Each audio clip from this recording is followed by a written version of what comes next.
Nuno Severino Teixeira, diretor do Instituto Português de Relações Internacionais, é convidado deste jornal. Muito boa noite, Sr. Professor, muito obrigado por ter vindo. Comecemos por falar sobre esta questão relacionada com Trump e com o Acordo de Paris. Há um acordo aparentemente para manter a 19 e não a 20, porque há uma nota à parte para os Estados Unidos. Trump foi, de alguma maneira, encostado à parede pelos restantes líderes. Bem, há essa tentativa.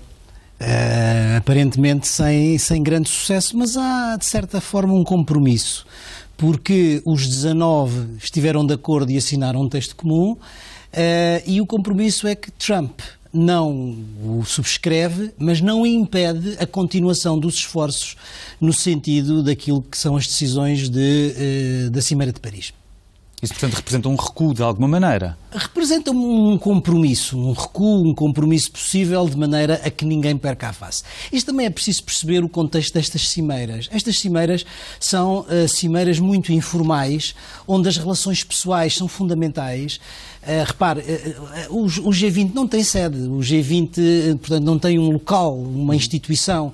O G20 faz-se rotativamente em cada um dos países, as decisões são tomadas por unanimidade e depois a seguir não há nenhum controle, digamos, não há nenhum mecanismo de controle sobre o cumprimento ou não das decisões que ali se tomaram. Portanto, são cimeiras ao mais alto nível, onde a relação pessoal, onde a palavra dos mais altos responsáveis políticos têm uma importância. Nesse sentido, digamos que eu acho que esse compromisso é um compromisso relativamente aceitável entre as posições dos 19 e a posição do próprio Presidente Trump. E esta situação de compromisso poderá ter sido conseguida por quem? Angela Merkel, por exemplo? Eu acho que por todos, porque aqui o que se passou foi, não só nesta questão do clima, mas também nas outras, aquilo que se verificou foi, digamos, uma quase unanimidade entre todos os membros, exceto o Presidente Trump.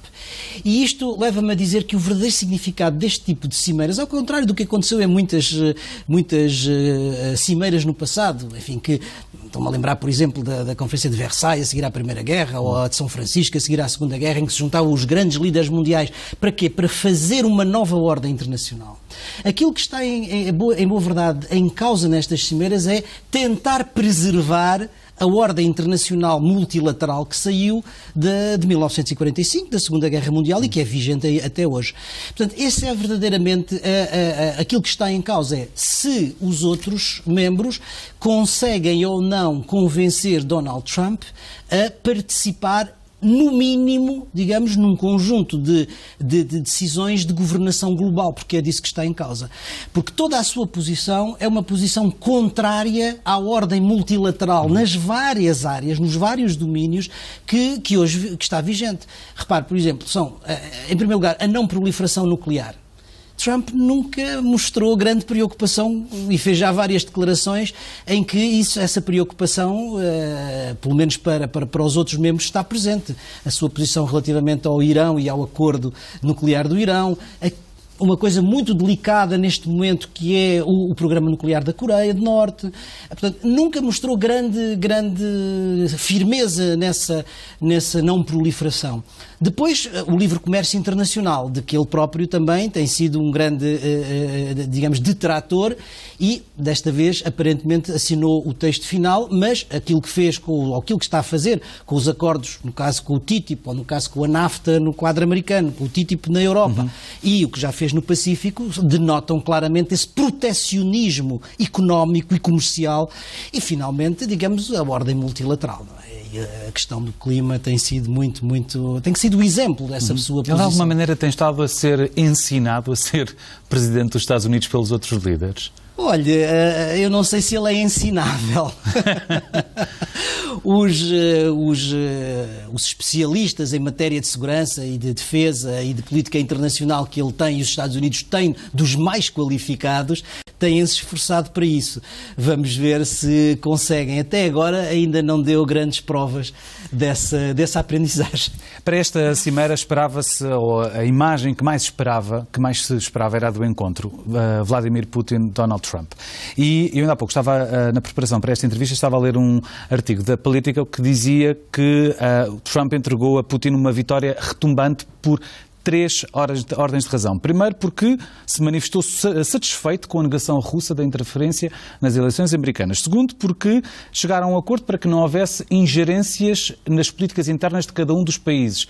Isto lembra também toda a defesa do pós-Segunda Guerra Mundial e antes também dos Estados Unidos pela defesa de democracia, que tem sido muito questionado no que diz respeito à Rússia. E depois também com o secretário da Defesa, o secretário de Estado americano, Rex Tillerson, a dizer que a estratégia russa no que diz respeito à guerra na Síria tem sido mais acertada do que a dos Estados Unidos. Isto é, de facto, uma entrega a Putin por Trump de uma vitória retumbante? Não, sem dúvida, este tipo de conversações dão a Putin uma dimensão e uma não sei se é uma vitória, mas pelo menos uma supremacia de posições do ponto de vista internacional que me parece, enfim, bastante clara. E preocupante? E para mim preocupante porque é uma coisa que não se... Há duas notas para mim que são preocupantes. Primeiro, uma que referiu, que é, digamos, a ideia da democracia liberal e o aparente ceticismo de Donald Trump relativamente àquilo que são os padrões standard da democracia liberal e, enfim, não sei se há alguma admiração, mas pelo menos alguma complacência com algumas democracias ditas iliberais, como acontece na Rússia, ou como hoje aparecem noutros sítios, como na Turquia.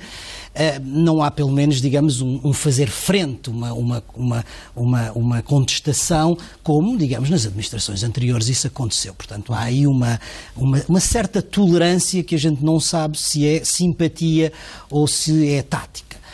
E, por outro lado, a questão da Síria, que é muito importante, não é? A preocupação que eu tenho é saber se a seguir à Síria há um outro dossiê muito importante que também vai ter um destino parecido, que é o da Ucrânia. Uhum. Porque aí, digamos, todo o Ocidente, incluindo a Europa e as administrações anteriores, foram muito firmes na condenação da violação internacional que a Rússia fez, digamos assim, na Ucrânia, com a anexação da Crimeia, e eu não vi ainda nenhuma declaração clara, inequívoca, vi agora um silêncio, e esse silêncio preocupa-me.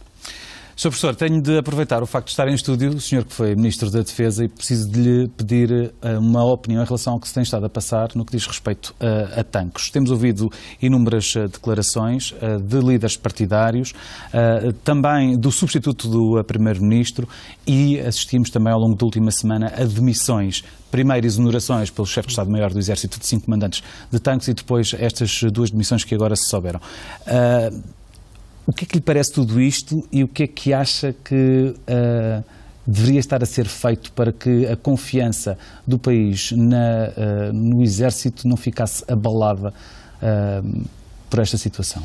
Bem, em primeiro lugar, eu acho que a confiança do país não está abalada em relação ao Exército. Agora, eu respondo-lhe com toda a franqueza, não me peça que acrescente ruído, ao muito ruído que eu tenho ouvido nestes últimos dias sobre esta matéria, mas dir-lhe aquilo que me parece que é essencial. E, em primeiro lugar, eu penso que é preciso distinguir com muita clareza, porque isso às vezes na opinião pública não é tão claro, distinguir com muita clareza aquilo que é o assalto, digamos assim, e o furto de material, que é uma coisa que releva do foro criminal e que deve ser tratado com uma lógica criminal, daquilo que é o foro político, dito das responsabilidades. Vamos distinguir pelo menos de partir destas duas coisas. No plano criminal, este é um furto que é um furto grave, um furto muito grave, como tem sido dito, e que deve ser tratado com essa lógica criminal. Ou seja, as instituições competentes, neste caso que é a Polícia Judiciária, deve estar a fazer o seu trabalho, estou seguro que o está a fazer, e, do meu ponto de vista, as prioridades são, em primeiro lugar, encontrar as armas e igualmente, sobretudo, identificar os culpados, julgá-los e puni-los exemplarmente. Veja que isso vai acontecer. E de uma forma, eu tenho esperança que isso vai acontecer e espero que não demore muito tempo. Acho que esta é a questão do tratamento dos culpados, portanto, isto é uma questão de culpa, outra coisa totalmente diferente é a questão política, que é a questão das responsabilidades. E aí eu julgo que há duas coisas que devem ser referidas. A primeira tem a ver com a forma como os partidos políticos têm encarado e tratado esta questão. Têm sido responsáveis? Eu acho que não têm sido responsáveis. A maneira como se tem tratado esta questão é uma forma que, do meu ponto de vista, não é adequado nem tem mostrado responsabilidade política. Porquê? Digo-lhe porquê.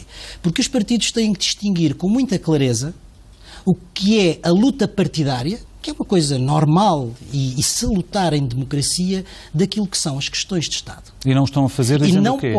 Não podem usar questões que são questões de Estado como esta para fazer luta partidária.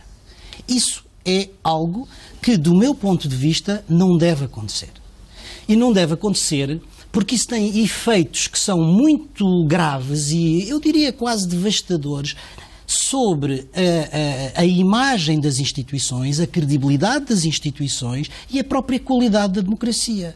Porque, assim, hoje está no governo um governo do PS, com o apoio do PCP e do Bloco de Esquerda, e há um partido à direita, o CDS, que pede a demissão dos ministros. Amanhã, ou ontem, estava no poder um governo do PSD-CDS e quando acontecesse, ou quando aconteceu coisas desta natureza, à esquerda pede-se a demissão dos ministros. O efeito disto é que, na opinião pública geral, enfim, na sociedade, o reflexo é este. Afinal, são todos iguais. Quando lá estão uns, criticam os outros. Quando lá estão os outros, criticam os uns, para dizer as coisas desta maneira. Isto tem um efeito de divórcio da população em relação aos partidos e aos responsáveis políticos e tem, em última análise, um efeito sobre a qualidade da democracia. E eu acho que deve haver responsabilidade, as questões de Estado devem ser tratadas como questões de Estado e as questões de luta partidária devem ser feitas no plano da luta partidária, que é normal em democracia. Sr. Professor, o nosso tempo já está quase a terminar, mas gostava ainda que nos falasse muito rapidamente deste livro do qual é coordenador e também autor, História Militar de Portugal. Que patamar podem ocupar as atuais Forças Armadas portuguesas na história de quase um milénio de Forças Armadas diversas em Portugal? As Forças Armadas ocupam, ao longo destes 1000 anos, o mesmo lugar no patamar do Estado português.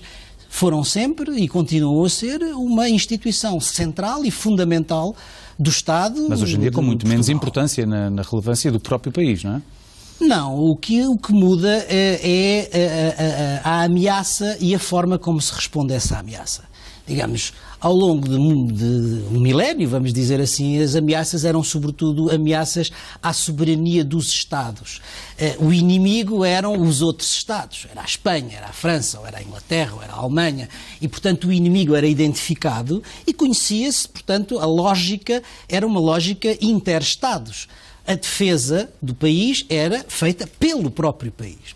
Hoje, as ameaças são mais complexas, são ameaças transnacionais, como o terrorismo, como o crime organizado, como a proliferação nuclear, que nem a nação mais poderosa, nem o país mais poderoso pode enfrentar sozinho. Portanto, a lógica é uma lógica de segurança cooperativa.